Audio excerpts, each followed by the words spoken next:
約翰福音耶穌話：我就是道路、真理、生命。若不藉着我，沒有人能到父那裏去。耶穌講嘅呢個我呢，當然係聖子啊，唔係作為人嘅耶穌啊。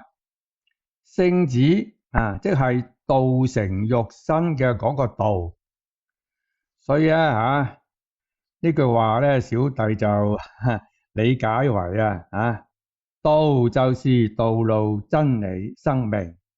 若不藉着道呢，沒有人能到天主那裏去。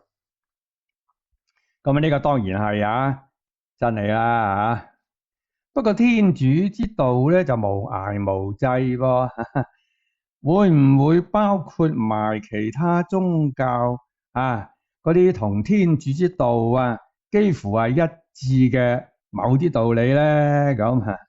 喂，咁又真係話唔埋噃。